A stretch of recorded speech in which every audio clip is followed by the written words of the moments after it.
And good morning. I'm Dr. Deuk. We are broadcasting live spine surgery from Deuk Spine Institute.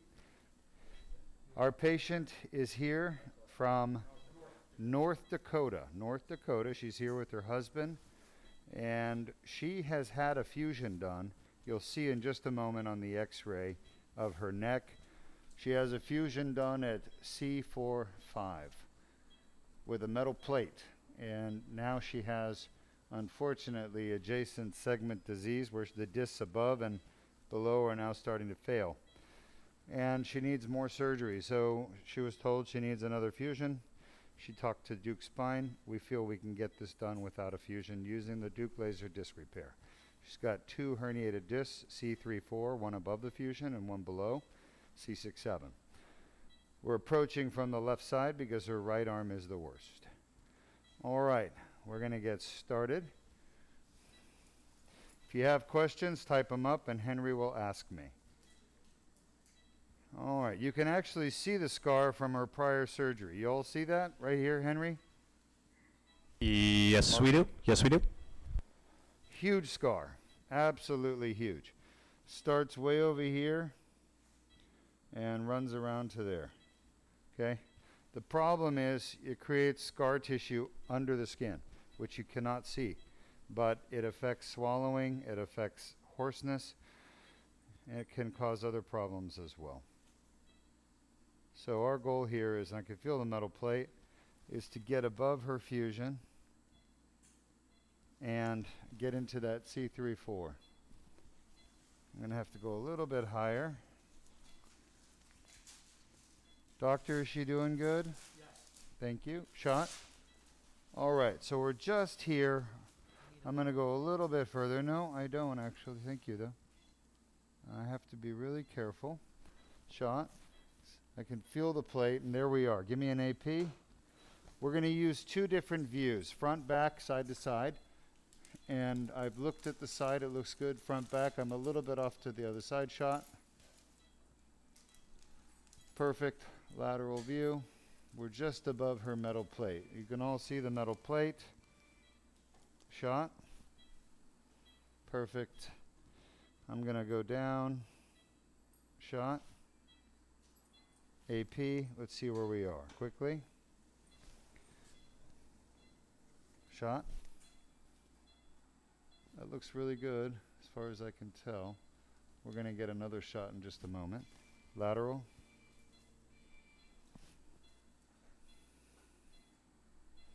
Right up against the disc. I can feel it. Shot. I just went through. Let's get an AP. So far everything is going well. We're going above her fusion first. Yeah, that looks really good. So we're heading off to the right foramen, which is good. You can see the endotracheal tube displaced. I don't see the esophageal temperature probe. That's all right. I don't need you to. Okay, good. So 2, show us 2. 2 is there with the white arrow, then 3, then 4. And we're at the 3-4 disc, which is where we want to be. So I'm going to go a little bit deeper. I'm going to do my discogram shot while we're here, and then we'll put this needle and guide wire in, and we'll leave it. We'll just, actually, there's the needle. Shot. Okay, I could feel the tear. Show us the tear. There's a beautiful tear. This is what we're here for, folks. That annular tear, the dye is leaking out the back of the disc through a giant tear. And that's the first step in herniation, is a tear. No, we're going to go with just a... Okay, Henry, Jordan, put the arrow there. And Henry, can you see it? Yes, we can. That tear is called the annular tear. That tear wants to seal and close. It's causing neck pain for her. It wants to seal and close. It cannot. Because stuck inside that tear, shot, is an actual herniation. That is the jelly.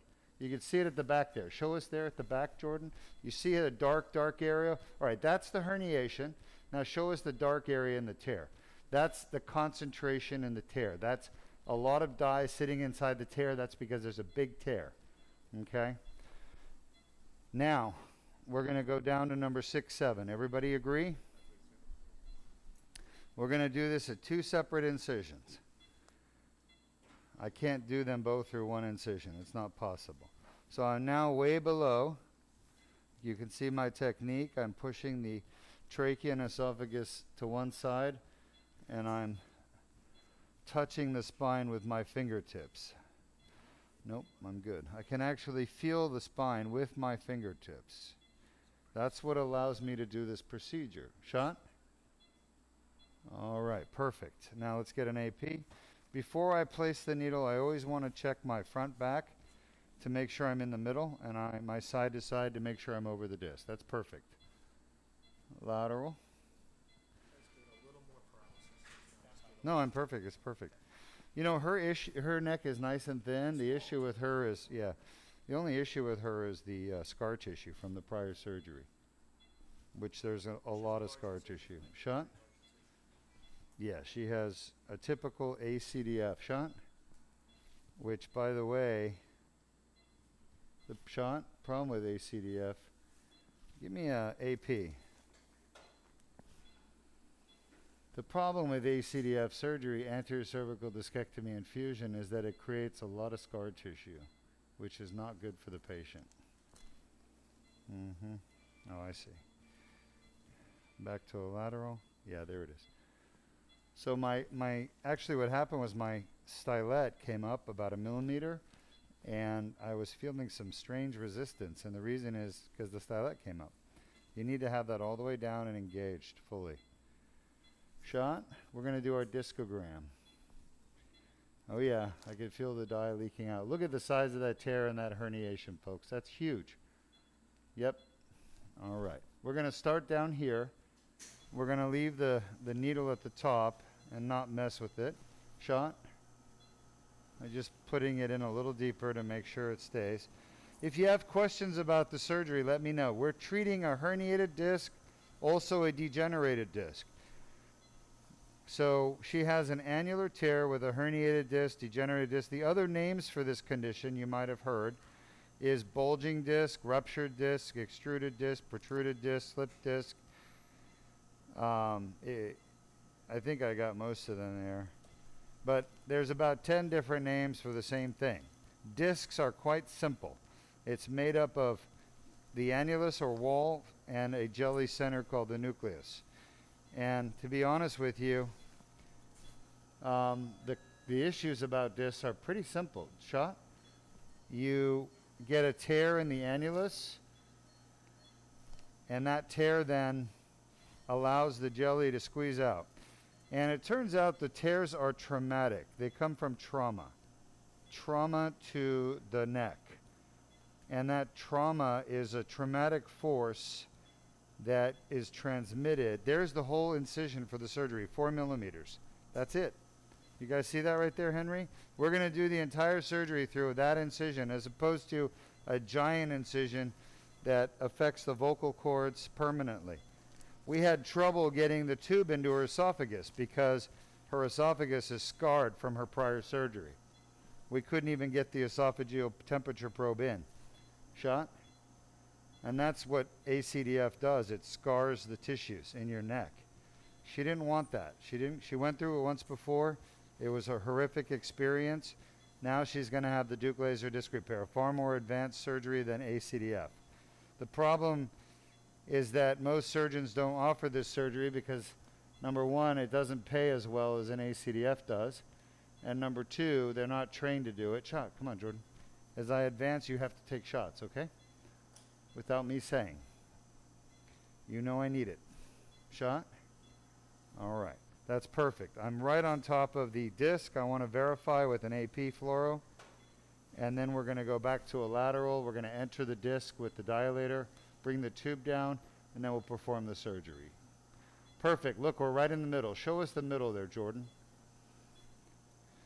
There's a spinous process below and a spinous process above, and our dilator is sitting right between them in the middle of the spine. We want to be as in the middle as we can be.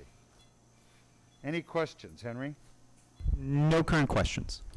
All right, let's go ahead and play our video on how the Deuk laser disc, how discs cause so much pain, neck pain. They're the number one cause of neck pain.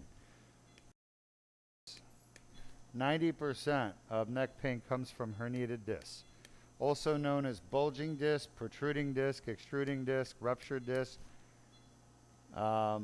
slip disc, degenerated disc, spondylitic disc. You pick your name.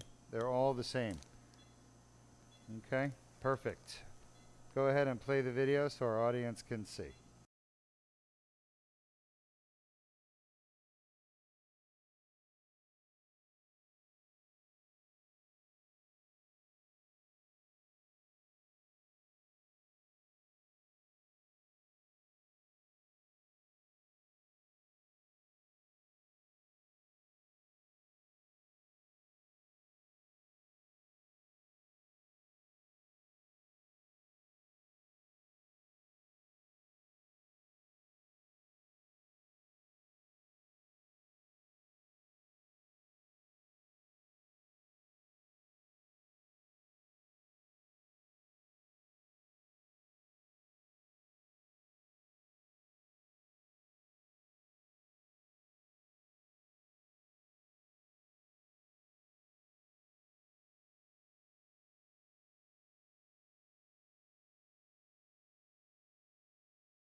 Welcome back. Now you can see how the herniated disc causes so much pain in the neck.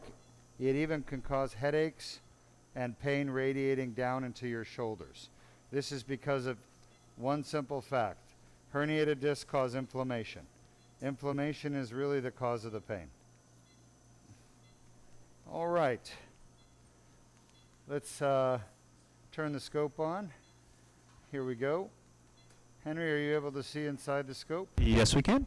What we're looking at, folks, is at the end of this tube. The tube tip is at the back of the disc, right where the herniation is.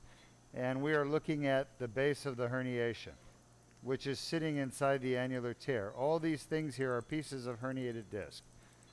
They are trying to escape and get out into what we call the epidural space around the nerve roots. The laser fiber is 1/2 millimeter thick, 0.5 millimeters. And you can see we're removing pieces of herniation quite nicely. Now the golden color stuff is calcium. And you get calcium not normally found in a disc, but it's there because the inflammation has set in for years and caused what we call dystrophic calcification, which is an abnormal calcium buildup in the area of inflammation. Okay, and it's happening right in the back of this disc at C6-7. Any questions from our audience? No current questions. So sometimes we get questions from our audience about things related to spine surgery, and one of them in the past has been, Dr. Deuk, what's the best way to sleep in a collar after a patient's had surgery? And the answer is, I honestly don't know, because I don't sleep in a collar.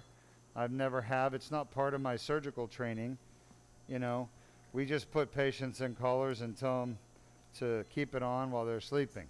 But to be honest with you, I've not ever studied like the best way to sleep. And honestly, I think it just depends on the patient. Different patients are going to have a more comfortable position they can sleep in. So when it comes to, you know, how should you sleep with a cervical collar, the answer is any way it's comfortable to you. And as long as the collar's being worn, you're doing everything I want you to do, okay, as a surgeon. The reason people have to sleep in the collar is because some people toss and turn while they're sleeping. I'm one of them. I know very well what tossing and turning is all about. And if I had this surgery, I would probably re-herniate myself if I wasn't wearing a collar at night. Now, other patients, on the other hand, they don't move very much. The problem is I don't know who's going to move and who's not going to move. And if you're not a mover and you just had neck surgery, maybe you'll become a mover. I don't know. To me, it's just one of those things that you don't want to take a chance. You just sleep in the collar, prevent the reherniation from happening at night while you're sleeping. You know what I mean? Don't take a chance. There's a piece of herniation. You all see that? There's another right there. There's the herniation coming back. It's coming from right on the nerve where it was sitting. That's a piece of herniation, folks, right there. It's about 2.5, maybe 3 millimeters wide. It's not big. It looks big, but it's not that big. Okay? And the reason it looks big is because we've got a magnified view.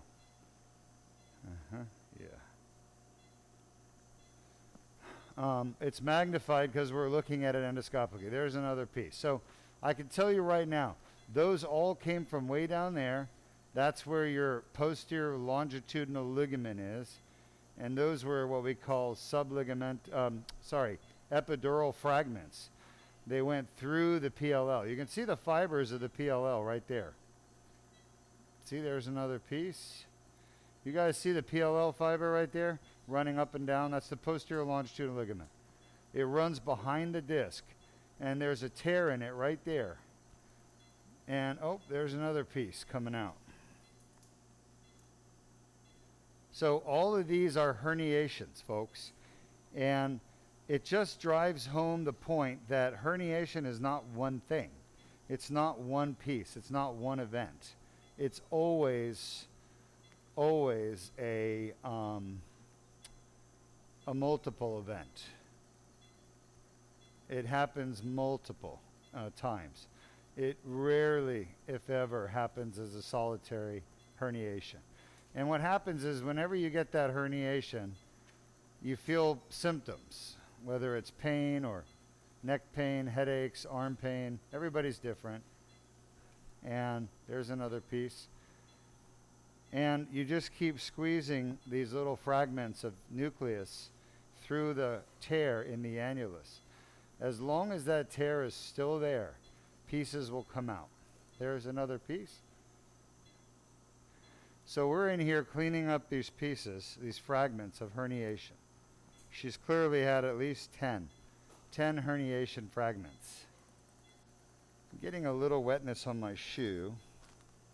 I don't think you have enough here. The suction on the, it's kind of full. All right. Just make sure it's Finish on. off. Drain it? Good size herniation there. Alrighty then. So we had an interesting case. This is a few months back. A patient that came with herniated disc, and we did his DLDR. Everything went perfect, but he woke up with some numbness in his hand. And it turns out he had what's called ulnar neuropathy, which is a pinched nerve in his elbow. And it just goes to show you how some people can actually have more than one problem. And we knew it was a pinched nerve in the elbow because he had severe atrophy of the first dorsal interosseous muscle, which is actually the muscle innervated by the ulnar nerve, the one between your thumb, your base of your thumb, and your pointer finger. I remember seeing that in recovery. Yeah. So the point is, and you need to understand this, is very important. I try telling this to people, is that most patients have more than one problem. And fixing a herniated disc isn't going to fix every problem. It's going to fix the herniated disc problems. It will not fix a peripheral neuropathy.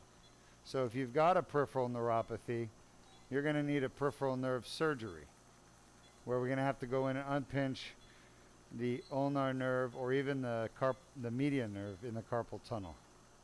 He had a 0 score in his neck pain for his neck pain. Yeah, his neck was doing fantastic. Anyway, I just thought I'd mention that. It's good the whole purpose of these is to teach, and we want to teach everybody the truth. about spine and spine surgery and spine care. Oh, that's a big herniation. You see, I can't even get it all out at one time. I've got to break it down. That's sitting in the neuroforamen, right side C6-7. Look at the tear right there. You guys see the tear? Just next to the fiber. Just next to the fiber. We're back, by the way, right, Henry? We've been back. There's Yeah. another herniation right there. Yeah, we're back. And we have a question. So we have what? We have a question. All right, give me a second. No problem. Look at the herniation that's swept here. Look at all that. Oh, yes, there's another one. Okay, again, look at the size of it. It fits in the tube. That tube is 2.8 millimeter inside diameter. The outside diameter is 4 millimeters. Oh, there's another one. So this patient has a lot of herniation. This one's too big for the tube, so I'm going to cut it in half with the laser. See, make it smaller, and then make it more able to remove with the circulation of liquid. Some people ask me, Dr. Deuk, is the laser safe? The answer is it's the safest instrument in all of surgery as long as you use it properly. And the proper use is with the endoscope. That's what you're seeing it with. I want you to understand something. That fiber is 1/2 millimeter wide, 0.5 millimeter. A millimeter, if you take your fingers and just put them barely enough to see light between your thumb and your pointer, that's a millimeter. And take half of that distance. That's what you're seeing as the fiber. Now, I can control it to 0.1 millimeter. Not even the width of the fiber, which is 1/2 millimeter, but I can control it to 1/10 millimeter. Right? If I just want to peel 1/10 millimeter off, I can do that. You can see that, right? Yes, There we is can. no other instrument in all of surgery that is more precise than the laser. None. So all this talk about the laser being dangerous, yes, it's dangerous if you don't use it properly, but so is everything in surgery. Every tool we use is dangerous. If you are not careful with a drill, you're going to drill into something you shouldn't be drilling into. If you're not careful with a scalpel, you're going to cut something you shouldn't be cutting. So that's where the complications happen. Now, we've never had a complication in 17 years of this surgery. 17 years. We've not had a single complication with this surgery. That is remarkable, especially considering the complication rate of ACDF is 50%. That means half of the patients with ACDF will have a complication. All right, you can see the PLL fibers, posterior ligament, right there. And there's herniation in the foramen. There's bone spur. I've removed both. This is the right C6 foramen. Okay? I've taken it all down. Beautiful. Did they mention that 50% number in the course this weekend? They talked about that? No, I didn't go to the course. No, 50% number is established in neurosurgery. I wasn't sure if they It's part of my boards. Right. They require you to read the article and recognize that ACDF has a 50% complication. It's 48%, which, 48, 50, it's the same thing. I thought that was like a new number from the conference or something. No. I've been saying it now since I took my renewed my board certification last year. It was one of the articles. I didn't realize ACDF complication rate was that high. By the way, that's not my ACDF complication rate. My ACDF complication rate is around 1%. And my patients with complication have things like a screw that might back out or a failed fusion, for example. So it depends on the surgeon, to be honest with you. And that just happened to be the paper that was, published by some surgeon. And you always got to ask yourself, who's publishing it? And in the case of that article, who do you think's publishing it? It's the people that do artificial discs, the companies that have artificial discs. They want to get rid of fusions, so they make fusions look bad. I've never seen 50% complication rate in my patients, ever, with ACDF, and I did 1,000 of them. My complication rate was literally 1%. So it's very scientific literature today is controlled by special interest groups that are out to do something, and they're trying to use now the literature to achieve a goal. In this case, they want to get rid of fusion and replace it with artificial disc, because they sell artificial disc. They don't sell the fusion stuff. What about lumbar spine? What is the latest? I don't know the latest number of complication on lumbar, but I know it was for ACDF because I was pretty shocked. Sure. All right. 2 patients. I was shocked too. Yeah, 48%. It's unbelievable. Again, it's contrived. Where's the little valve? Up, yeah. Because the laser fiber is slipping back. All right, Henry, we'll take a question or two. This comes from Betty on YouTube. Hi, Becky. Welcome. Betty asked, can you do hamstrings with weights sitting on a bench, or does that harm your lumbar spine? Are you asking about after surgery? Can you do hamstring curls? I'm not sure what. Yeah, I believe that's what I think. It's just when having a bad lumbar spine, can you do hamstrings? Oh, yeah. I see. Yeah, you can do them. Yeah, you can. The best thing to do is to fix your back. We can now fix pretty much every back problem. All right, we're almost done with this disc. This is a cervical case. Now, I do want to say today is special, February 6th, because like last week, we actually are covering cervical, thoracic, lumbar all in one day. And it's very rare to have an operative schedule with those 3 body parts in one day. First of all, cervical is second most common. Lumbar, being the lower back, is the most common. So we get a lot of lumbar cases. There's herniation coming back at us. We're going to get rid of it, remove it. And then thoracic is extremely rare. And we have a patient with a thoracic herniation. She is from Washington State, I believe. Washington. Yeah, you're right. We have a Houston. We have a patient from North Dakota. And we have a patient from Washington today.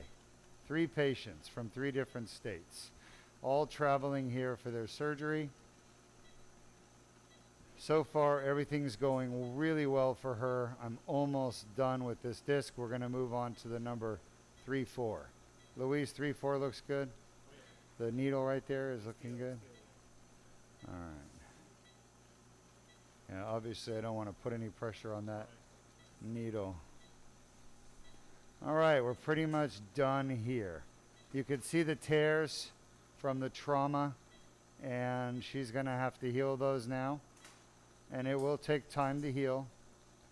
It will take about a year for this disc to completely heal. In the meantime, she's going to need to be cautious.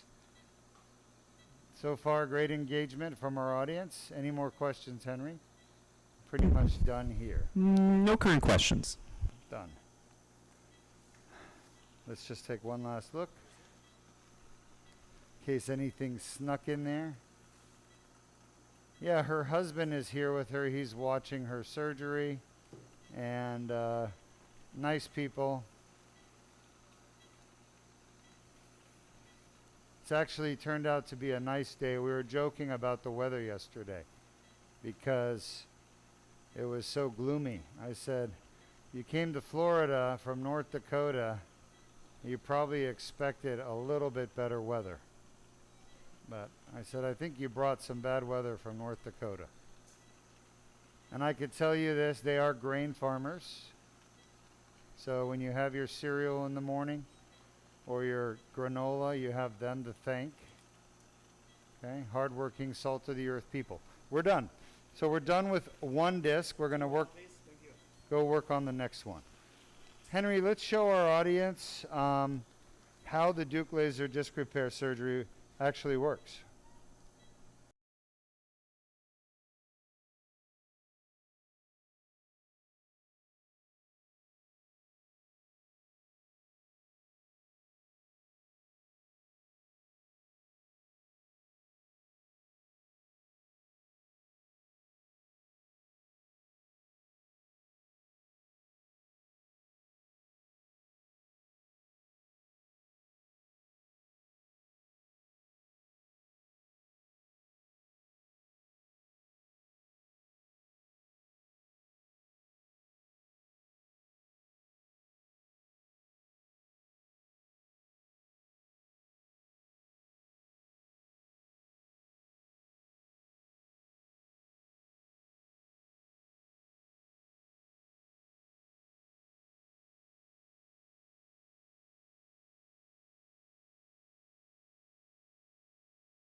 Huh? Lumbar tubes for the thoracic, the lumbar. We're going to have both lumbar and cervical.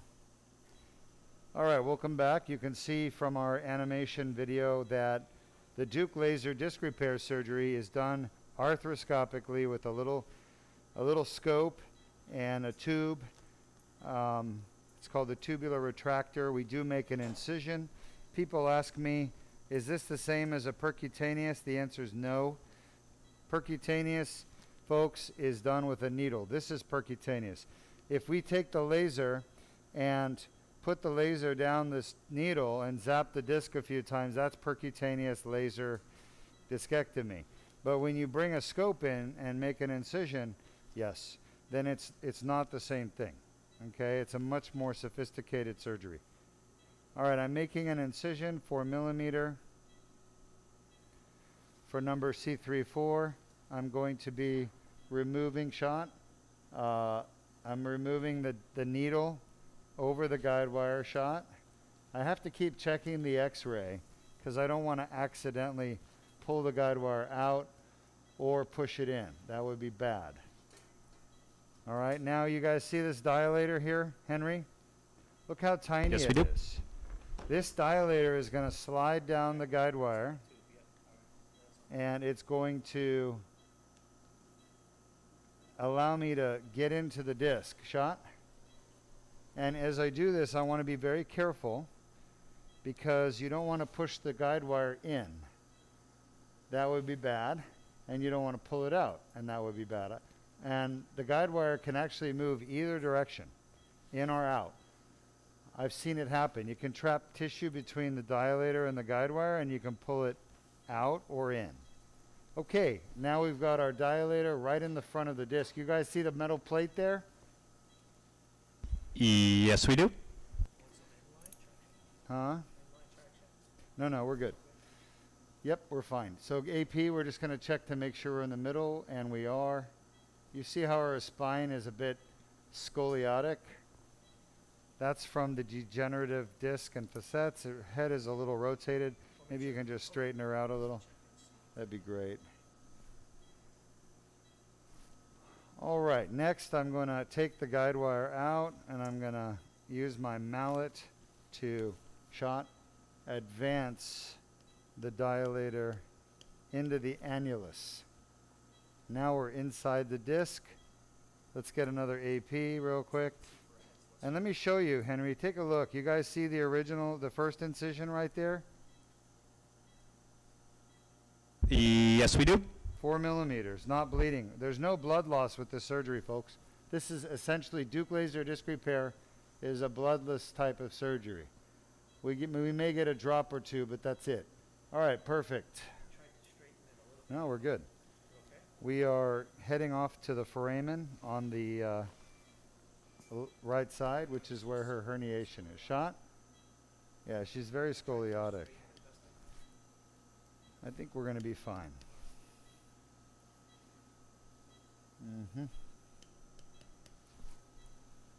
All right.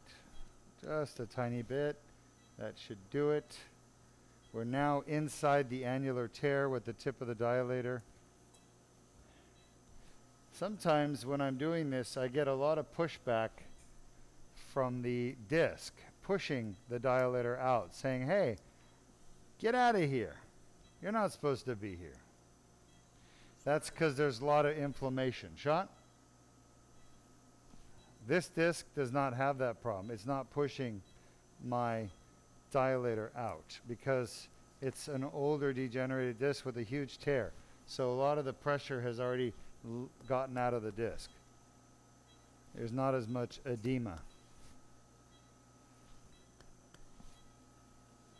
I'm keeping an eye on my dilator. I don't want my dilator going in or out. I think you're off on orbit. You see? You're orbitally off. Keep going. Shot.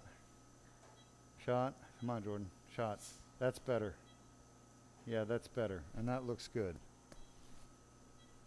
All right, that's it. We're in like Flynn. Any questions from our audience? No current questions, but we do have a couple comments. This first one comes from dissemination_14 on YouTube. Welcome.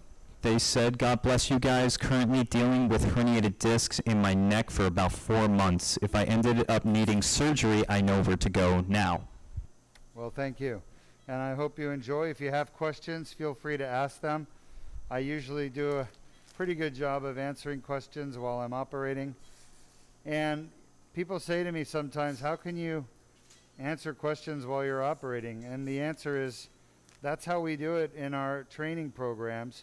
You don't see any of that, but when we're training as neurosurgeons or any type of surgeon, you ask questions of the surgeon who's training you, and the surgeon answers you. So what we do here in terms of teaching is nothing unusual, except that we actually teach. A lot of times in the universities, the surgical residents who are in training, they don't get taught anything by their attendings. The attendings don't like to talk, they don't like to teach. The attendings are not hired because they like to teach.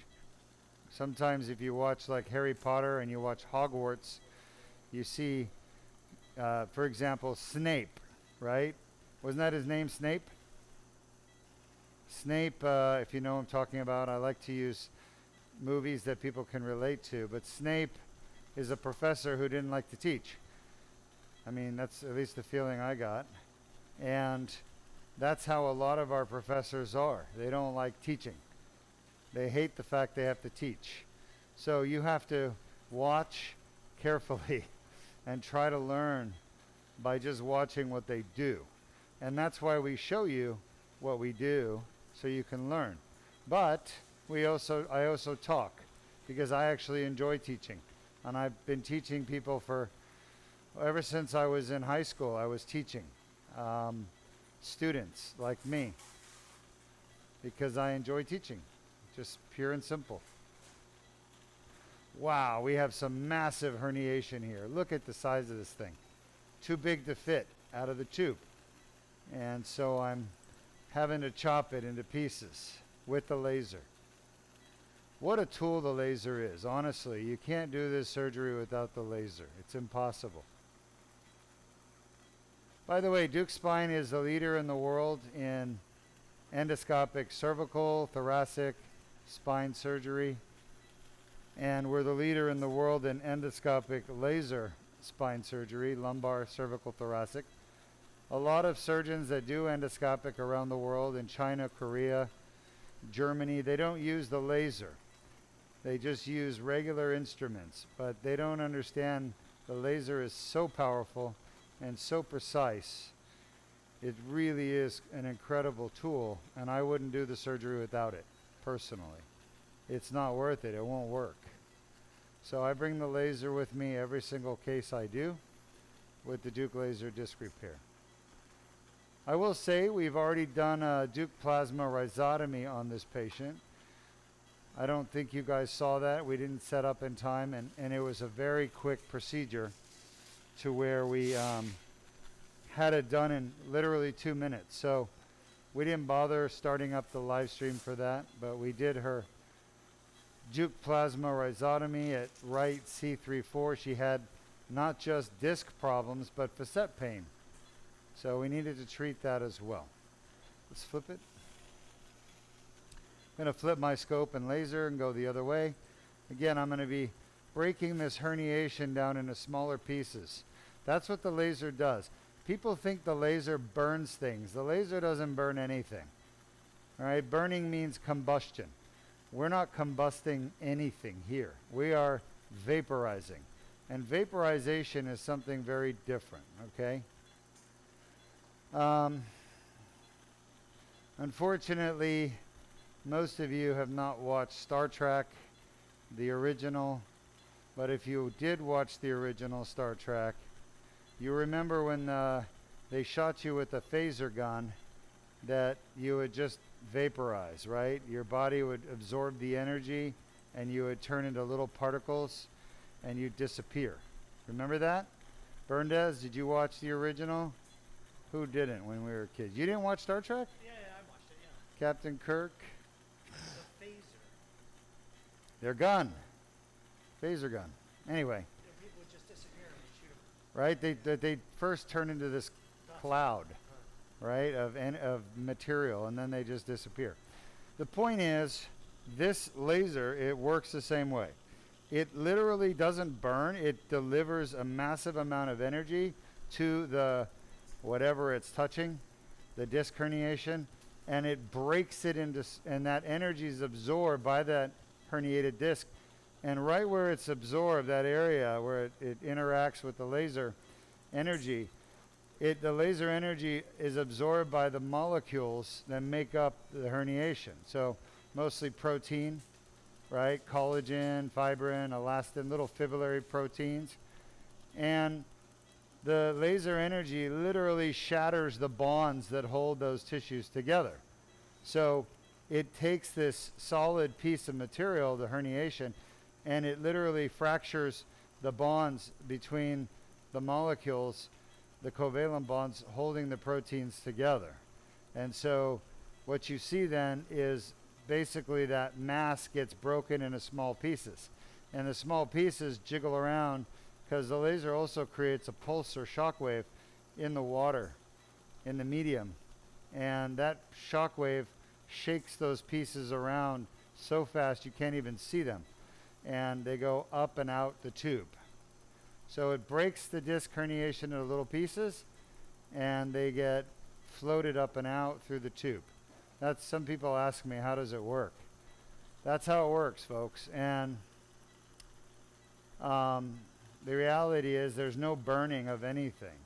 Now, if you take the laser out of here and you point it at, I don't know, say Jordan's jacket or his shirt, and it hit it, it could vaporize it, but it could also light it on fire, because it does create heat.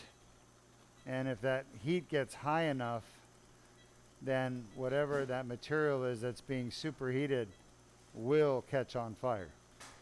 Now, we don't allow that to happen here because we use a liquid, a cooling liquid, kind of like your computer uses a cooling system.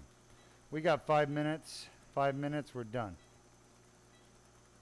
But this is all densely scarred herniation right here. This would be impossible to remove with any other method except a microscope, and you wouldn't even see what you're removing. You would just be guessing because it's at the back of the disc. Now that piece I'm going to have to pull out with a grabber. It's too big. Any questions? Yes, we have a question coming from Rita on YouTube. No. Rita asked, I seem to have gotten worse in the last month. My back, right side, lower back, hip, thigh, knee.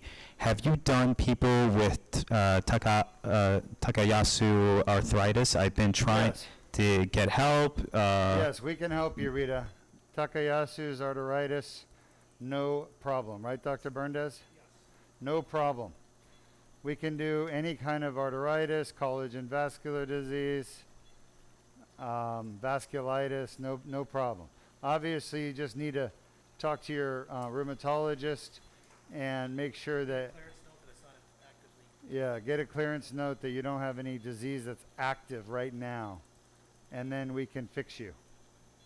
My advice to you is to do our free MRI review first. It's free. All you got to do is fill out our form and upload your MRI images. I will meet you personally. There is another herniation. You see that one pop out? All of this is minimally invasive. So Takayasu's arthritis is a rare condition. Not a lot of people have it, but what it will affect your ability to heal. And so when you do this type of surgery where the incision is tiny and there's no fusion being done and no metal being put in you, it is so easy to heal from this type of surgery, folks.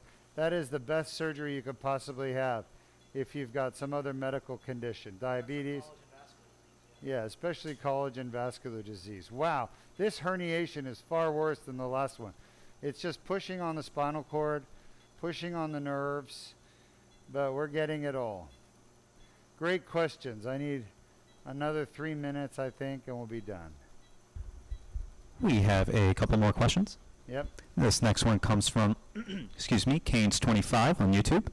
Kane's 25. How are you, my friend? They ask, can a cervical disc herniation make your arms feel heavy, and after repaired, can they feel lighter? Thank you kindly, sir. Yes, yes, they can. You're right. Heavy arms is typically if you have a herniated disc and a pinched nerve, it's either because the nerve is pinched or the spinal cord was pinched. They can cause heavy arms. And then after the surgery, you can definitely have lighter because your muscles are working better. Well, you know, it's interesting you asked that question because we have a lot of patients that come here for their surgery and they don't realize they're weak in their arm or leg. The weakness has come on gradually and slowly, and they don't realize they're weak. And then we examine them, and lo and behold, they've got weakness from a pinched nerve. And that's exactly what causes it, the pinched nerve. So as we go in here, you see how right now this stuff is pinching the spinal cord down there? Whoa. Yeah, careful. That's the spinal cord down there, that white thing right there. That is the spinal cord, right? And this herniation is sitting right on top of it. And so it was literally crushing the spinal cord. That can make your arms heavy. And now I'm removing all these pieces. I'm getting the pressure off the spinal cord, okay? And I'm doing it 1/10 of a millimeter at a time. This is very delicate surgery. But right there, you can see the wall, right where the crushing is happening. And all of this is scarred up, it's calcified. So basically, this is smashing hard on her nerves. And we're decompressing it right now as we speak. This is a decompressive surgery as well. I don't emphasize the decompression part, but that's part of the Deuk laser. Oh, another piece of herniation. Part of the Deuk laser disc repair is decompression. The other part of it is annular debridement, which is what you're watching, and a herniectomy, removing the herniation. We're not doing a discectomy. A discectomy is where you take the whole disc out. We're not doing a discectomy. We're not taking your disc out. We're just taking the part in the back. There's another herniation. We're taking these herniations out, that's all. And that's what the patient needs. They don't need their disc taken out. But the problem is if you do a discectomy, then you got to do a fusion. Or you got to do an artificial disc. And these patients don't want that. They don't want metal left in them. I wouldn't either. Why have metal if you don't need it, right? Great questions. This next one comes from dissemination_14, once more on YouTube. Awesome. Asking, I've heard before that herniations heal on their own most of the time They after... don't. Yeah, herniations don't heal on their own. They become asymptomatic sometimes, but they don't heal. Yeah, that's a misinformation. Again, go ahead. Sorry, Henry. No. That was pretty much it. After a year or two, is this generally true? No, it's not true at all. Herniations never heal on their own. They're always there. They do get better, like your symptoms get better for a little while, but then they always come back as soon as you get active. Unfortunately, when you have a herniation, it's prevented from healing because of this material right here that I'm removing with the laser. It's called the herniated nucleus pulposus. As long as this is there, it will not heal on its own. And I'm removing it. We're done. I've just got to get this last piece of herniation out. That thing right there keeps the disc from sealing and healing. And it creates inflammation. I'm going to go one more time and just take one more peek. Make sure we got everything.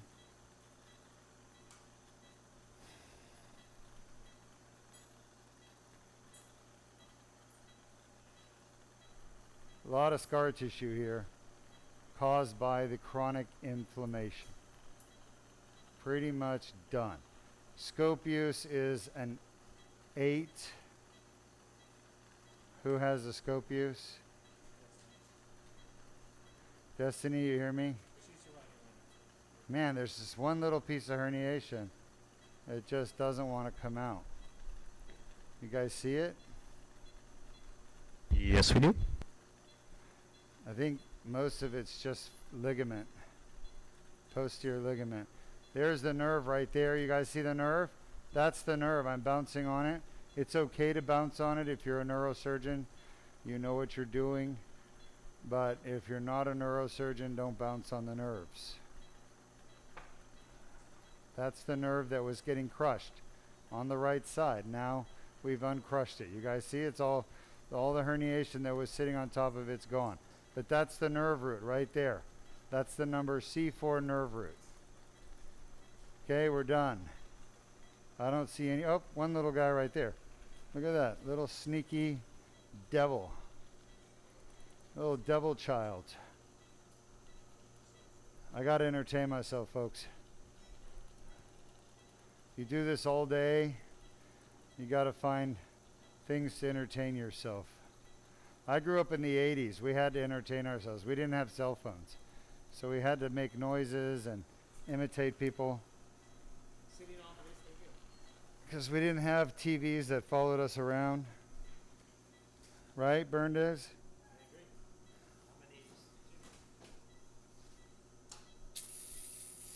We're the generation of self-entertainers. Now you guys rely on other people to entertain you.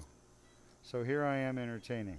All right, we're done. We did 2 incisions, both 4 millimeters. No bleeding. Did you guys see any blood? I didn't. Look at this. It looks like she got bitten by a vampire with really bad teeth, really far apart. Okay? Look at that. All right, she's going to say, I went to Florida and I got bitten by a vampire, a really big vampire. But there's no bleeding with this surgery. None. And no scar tissue, no damage to the muscles, the esophagus. I mean, it's wonderful surgery, folks. This is the safest and best surgery you could possibly have. And, you know, you can see how small the incision is. You see that, Henry? Yes, we do. It's literally 4 millimeters, 5 millimeters. Okay? And she's going to go home in an hour. There's no hospitalization. There's no metal. There's no fusion. This is the future of spine surgery. You're seeing it right now at Deuk Spine. And by the way, we've been doing it for 17 years. It's sad that these other doctors refuse to do it because they make a lot more money doing fusions. That's got to change. It's only going to change if people demand that they get better surgeries than what's being offered to them. All right, Henry, I'll be right there to answer questions. Folks, type up your questions. Thanks, everyone. Great job.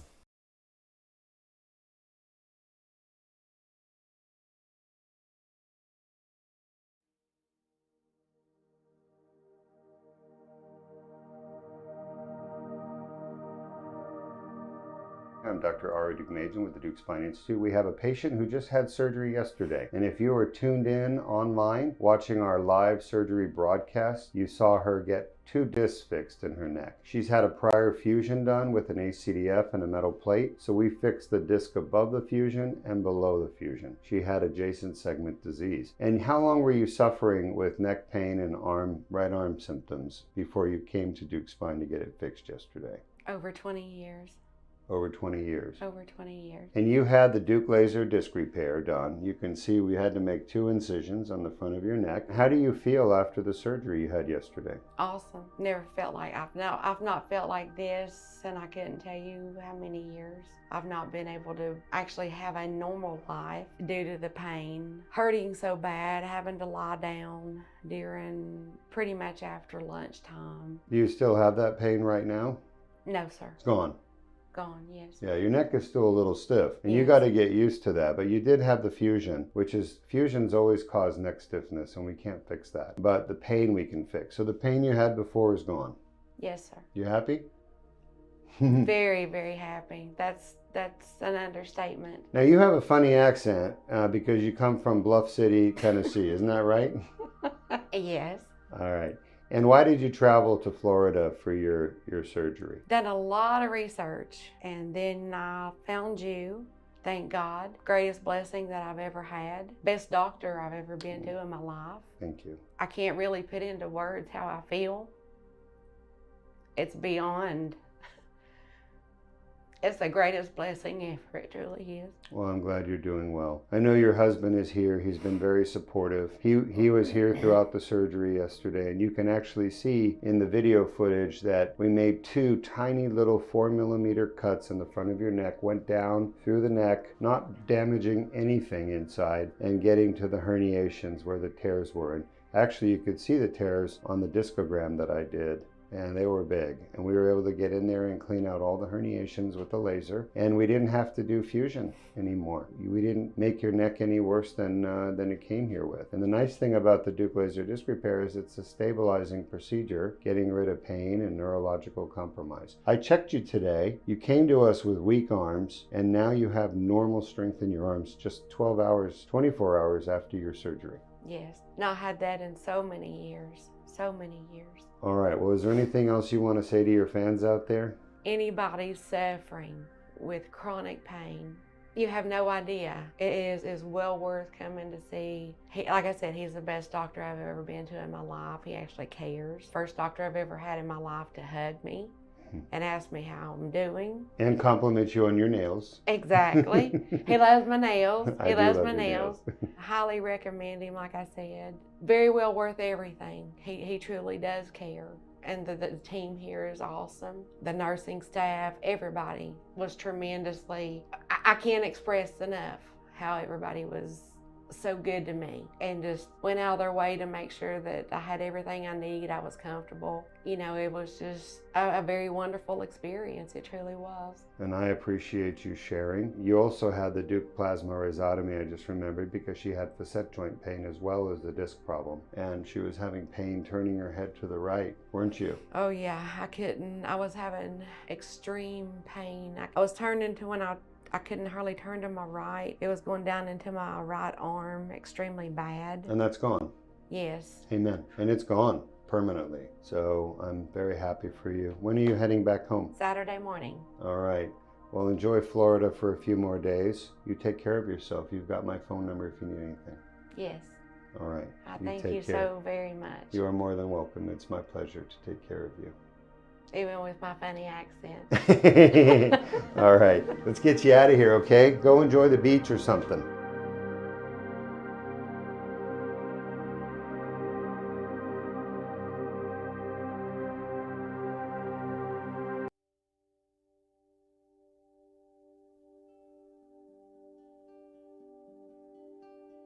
Dr. Deuk Machen, CEO and founder of Deuk Spine Institute, Deuk Joint Institute. I'm here with our patient from Louisiana. That's right. I had to have him say it. It sounds better when he says it. Why did you come all the way to Florida to the Deuk Spine Institute? Well, about 3 months ago, I was scheduled for a cervical disc fusion in Shreveport, Louisiana. Had done all the pre-op stuff, was scheduled within 2 weeks to do the surgery, got to work and started doing some research. The more I read about what they were going to do with the fusion, people having trouble with it down the road, above and below the fusion, decided there had to be a better option. So that's when I found Dr. Deuk and his team and started watching some of his videos.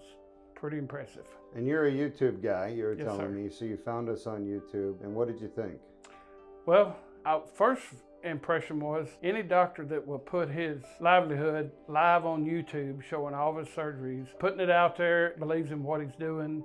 That's not many doctors would do that. Not just because of that, but because, afraid of complications, which, praise God, we haven't had a complication. We've been doing it now for 17 years. I want people to know there's a safer, better way to take care of their problem other than metal, fusion, stimulators. That's really the message there. You got that message loud and clear. I did.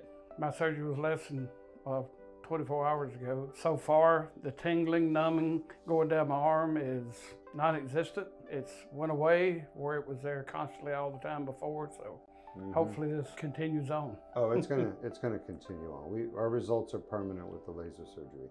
And you can see your tiny little incision right there. It's a 4mm. You can see we went in with a little tube into your disc. I was able to get both discs fixed. You had a lot of herniations in there. Something a lot of people don't understand. They think that a herniation is one piece, but it's about 30 pieces on average. And you had about 30 pieces in each of your discs. They were hard to get to, but we got it done. And I was very happy with the end results. We got all the pressure off the nerves and we fixed the tear in the back of the disc.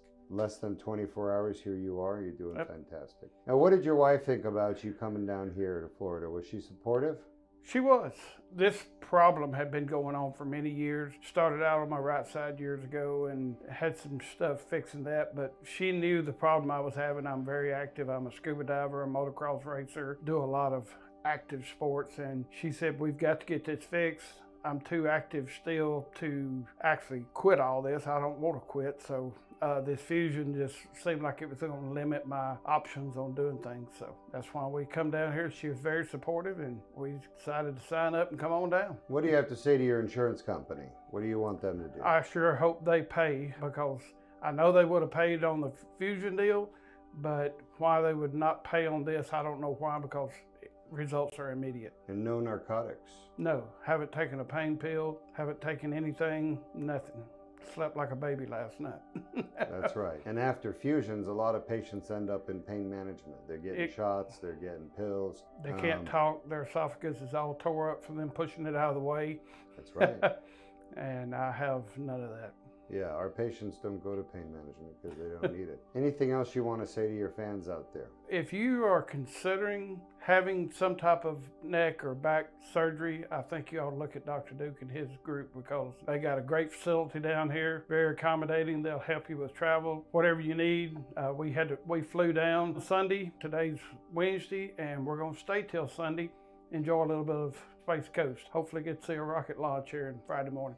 That's right. You can see the rocket launches from here and feel them.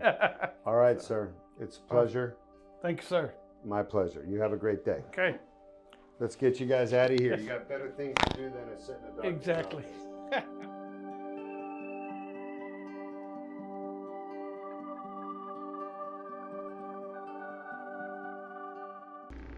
What a great testimonial from one of our patients who underwent the Deuk laser disc repair. Well, this is me, Dr. Deuk Majan. I was just in the operating room with you doing the surgery, and now I'm here to answer your questions and have a dialogue with you. So we broadcast all of our surgeries live unless the patients specifically tell us no broadcast, and then we don't. Why do we do that? Because we're fully transparent. We want you to see everything going on in the operating room. I gotta be honest with you, most surgeons wouldn't do that, and they don't do that. They won't show you what's happening because, number one, they're making a lot of mistakes usually, and they don't want anybody seeing that. Number two, they don't want to open themselves up for criticisms. Number three, they worry about medical malpractice lawsuits and somebody getting a hold of the tape and accusing them of not doing the surgery properly. Number four, they don't like teaching. And number five, they don't feel comfortable on camera.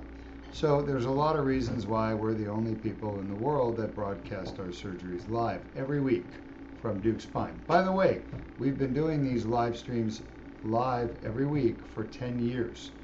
And all of our surgeries are there on YouTube. You can see them. We have thousands of videos. Not all of them are on our channel because before Henry got here, we were pumping them out, and then Henry started putting them on the channel 2 years ago and organizing them. But prior to that, we have a lot of surgeries out there, thousands. We have fusions in the back, fusions in the neck, ACDF, BCDF, thoracic, spinal cord stimulator, carpal tunnel release, kyphoplasties. I mean, you name it, we have it, and it's out there. I don't do so much spine fusion anymore. I used to do them all the time. We got to a point where we were doing 10 a week, and that was before laser surgery had great results, and before I was really in full swing with the laser surgery. That was back when, the problem with the laser surgery is, to be honest, right now in 2024, we're about to fight the insurance companies to get them to pay for it more consistently. We have a few insurance companies that are on board, and they're happy to pay for it because they realize, number one, it's a lot cheaper than a fusion. Number two, we don't have complications like fusions do.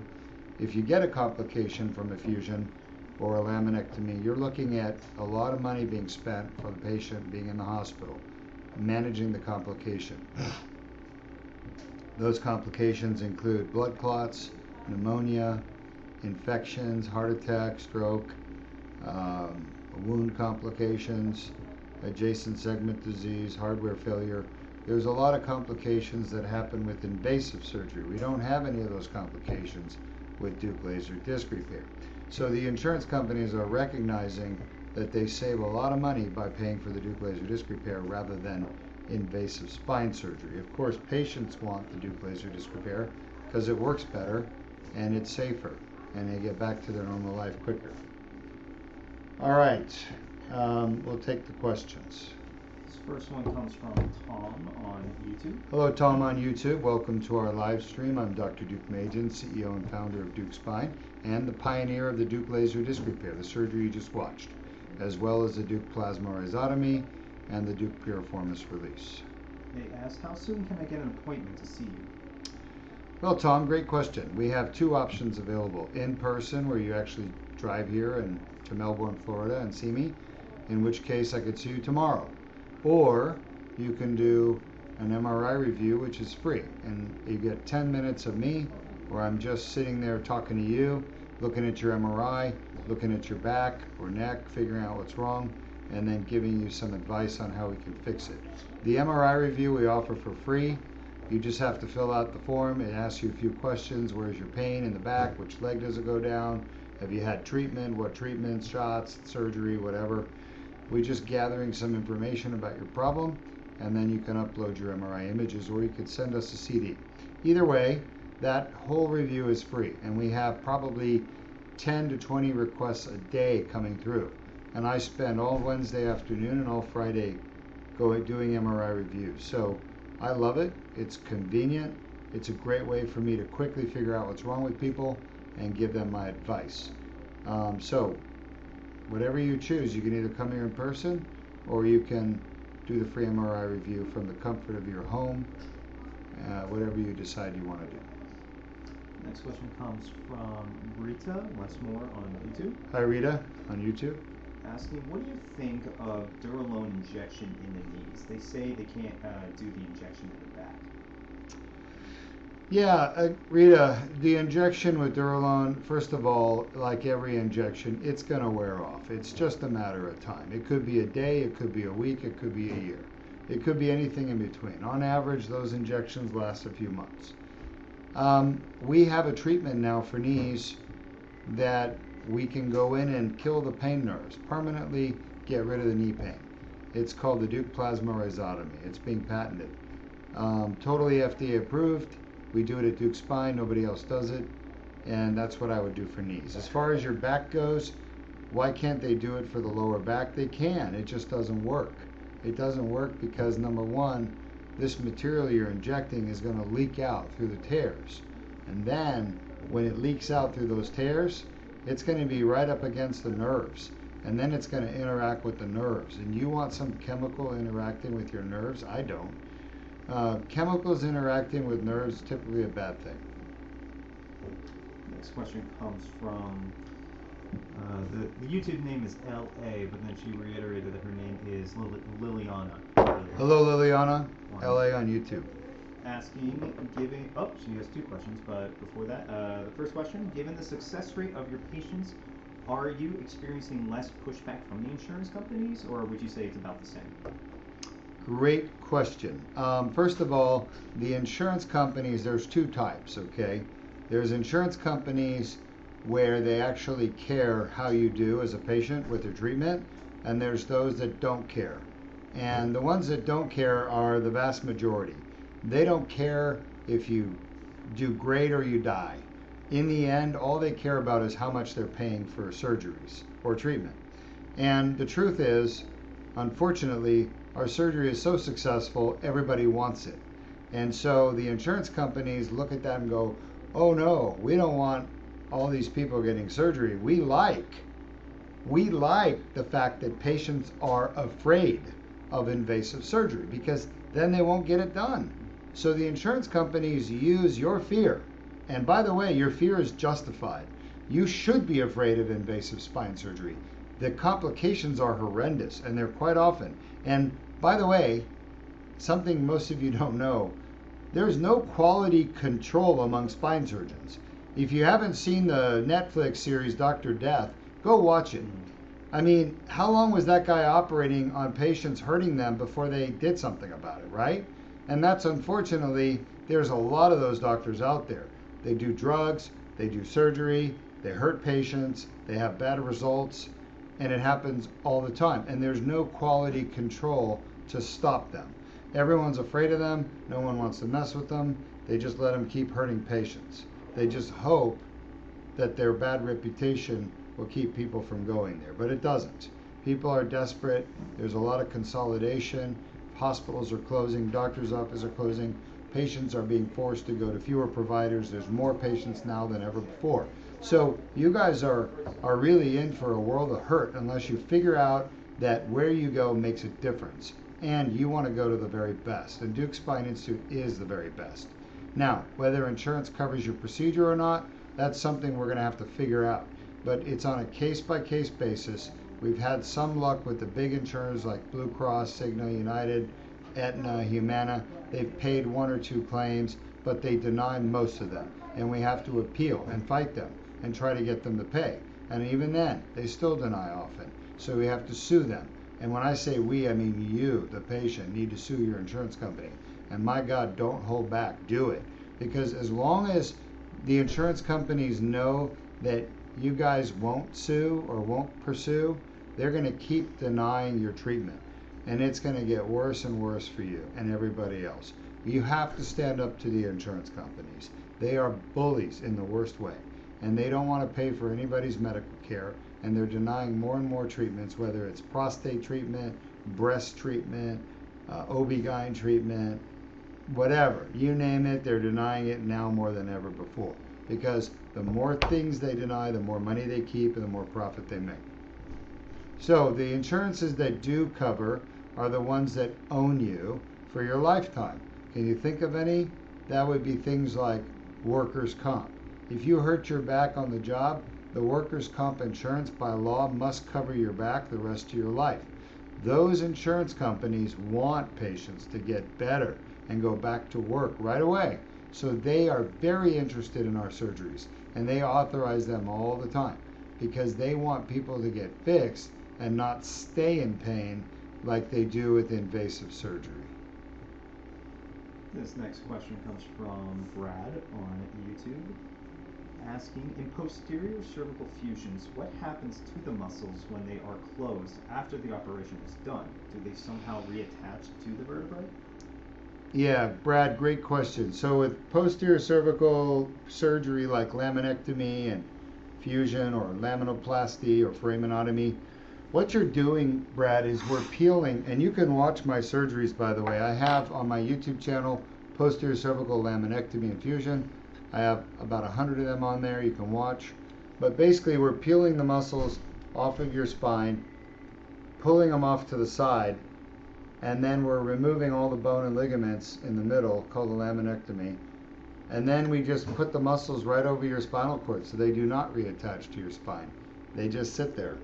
And I do the very good PCDF, probably the best in the world. I'm not bragging, I'm serious.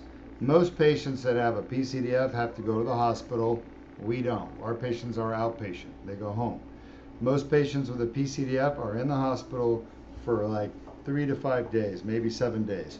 And they're in horrible pain and they bleed and they have complications. Ours go home 2 hours after surgery. No bleeding, no complications.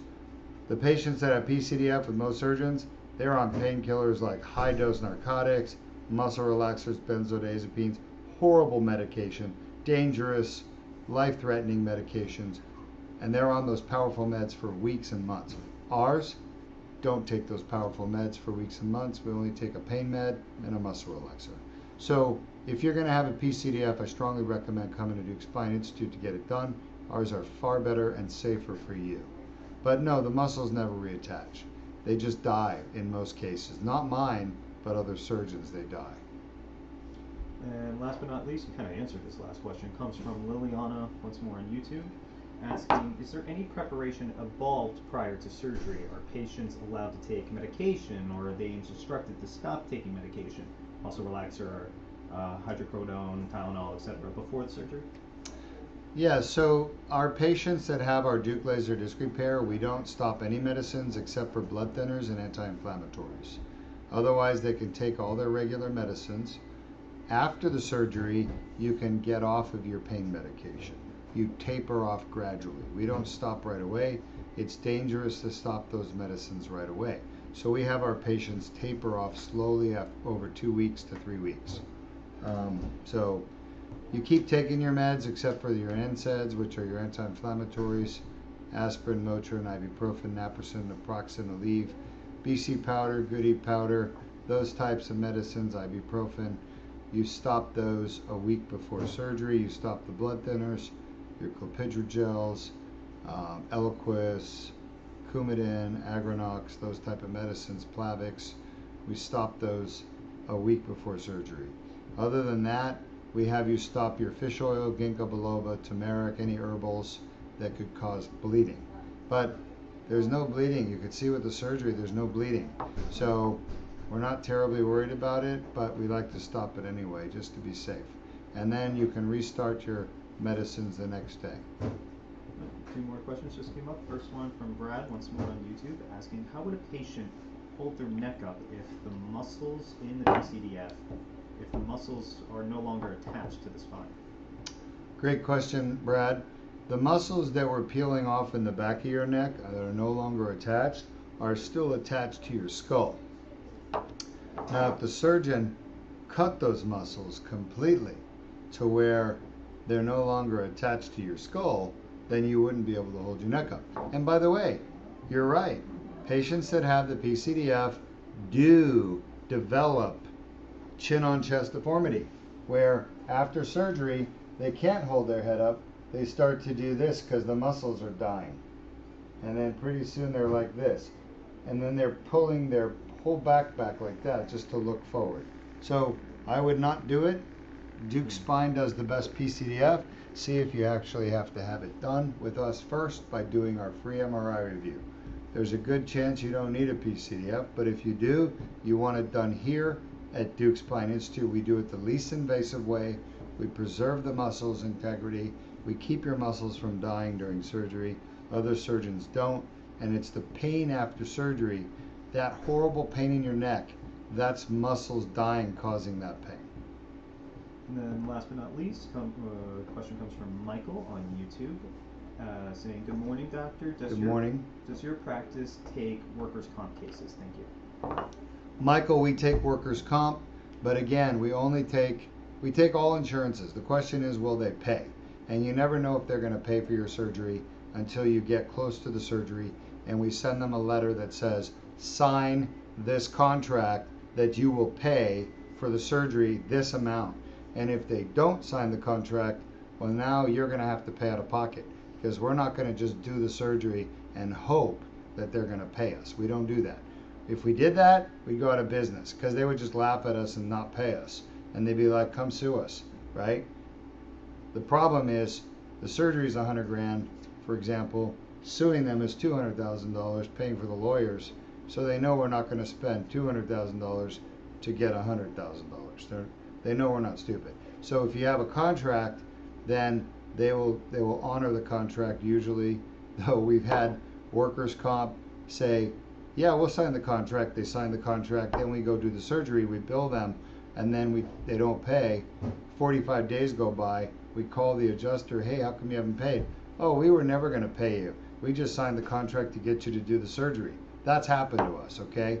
That's how bad these insurance companies are. You people don't realize it. You guys call your insurance and they're like lovey-dovey to you. Oh yeah, we're the best. We're going to take great care of you. We're going to pay for your surgery. Well, yeah, we'll cover that. And then to us, they're like, we're not paying. They don't answer the phone. They put us on hold for an hour and a half, make us wait. I mean, it's horrible what they do to the provider. So you don't know it unless you work for a provider and you've seen it firsthand. But it happens to everybody. They're horrible, these insurance companies. We got 3 more questions. This next one comes from Adam on YouTube, asking, when you remove the bulging disc material, do you close up the disc so it heals and doesn't bulge out in the same areas with the laser? Hey Adam, yeah, so we do not close up the disc. It turns out that once we remove the herniated disc material, your disc will heal just fine on your own. As a matter of fact, the best way to get a disc to seal is for you to heal it yourself, the patient to heal it themselves. There is no man-made solution better. In other words, you sealing that hole with collagen that your body produces right there is the best way. However, your body cannot produce the collagen there because the nucleus, the jelly in the center of the disc, is stuck there, preventing your body from sealing it. So I go in and clean it out with the laser. Now your body will seal it. It takes a year to fully seal. There's nothing else we could put in there that's going to make it better. Next question from Brad, once more on YouTube, asking, what do you know about PRP and regenerative medicine? What do we know about PRP and regenerative medicine? Everything. We do PRP, we do stem cells, we practice regenerative medicine here at Duke Spine Institute. We don't promote it because it doesn't work. I'm sorry to say, it just doesn't work. And so we offer it for people who want it, but we tell them straight up, you know, there's a 50-50 chance, for example, that this will even help you, because it's true. Other people don't tell you that. They just lie and they'll sell you their service and their product. You'll get it done, you'll pay a lot of money, and then you'll be disappointed. We have tons of patients that come here that have already had PRP, stem cells, regenerative medicine, and it doesn't work. Our surgeries actually work and they last. Next question from Samir, once more on, first question, the surgery, asking, does herniated discs, when touching the spinal cord, give balance issues and dizziness feelings? Yes, Samir, you're correct. When a herniated disc pushes on the spinal cord, it causes balance issues called myelopathy, M-Y-E-L-O-P-A-T-H-Y. Myelopathy can cause balance issues. That's the first thing people notice. Second thing they notice is clumsiness of their hands. They're not as coordinated with their hands, and then they can get numbness, tingling in the hands. They can get weakness in their arms. They get atrophy of the muscles in their hands, like they lose the muscles, and then they get if it gets really bad, they can get trouble controlling their bowel and bladder, mostly their bladder. They'll have accidents. They won't know they have a full bladder. They'll start peeing on themselves. So that's usually at the end, though. And then lastly, from Spine Endoscopy on Twitter. And they said, has been a while. Good to see you, Dr. Deuk. Greetings, Jap Huglin. And they said, Doc, why is laser better than RF in your opinion? Again. Why is laser better than RF in my opinion? Nice, it's a loaded question. First of all, laser is safer. You can actually see the effects of the laser. With RF, you're pushing your probe against tissue and you can't see on the other side of the probe, right? With a laser, there's a space. That's number one. Plus, RF, you're actually really burning tissue and you can't see the depth of your burn. So with RF, you're going to have a thermal effect beyond the first layer of tissue, the first millimeter or so. You could go down 2 millimeters and you could be burning the spinal cord or nerves. Laser, you don't have that problem. You can see exactly what you're doing. So there's visualization of the tissue that's being modulated. There's the depth of penetration of the energy and the effect of the energy. And then just the laser is, in my opinion, just a cleaner technology. Plus RF, you can't remove calcium deposits. RF has a real hard time with scar tissue, which everybody has. So RF is not as effective with scar tissue. RF is not effective at all with bone spurs. Just laser's 1,000 times better than RF. I wouldn't use RF. We have two more questions. First one comes from Brad, once more on YouTube, asking, have you ever operated on anyone with drop head syndrome or isolate neck extensor myopathy? Yes, we've operated on people with drop head syndrome. Typically, you're going to need a fusion done. I can do your fusion for you. I would need to see your films, your x-ray. I would need to examine you. I would need to probably see a CAT scan, an MRI, and definitely, though, I can fix your problem as well as it can be humanly fixed. And then lastly, from Spine Endoscopy, once more on Twitter, asking, do you put in steroids after the case against inflammation? Yes, we do use steroids for inflammation, both during surgery and outside of surgery. So we use steroids for sure. That is it for questions. All right, today is a great day. We are going to be doing cervical, which we just finished, and then we have a thoracic, and then we have a lumbar. So we're going to be doing the whole spine again today. So join us in about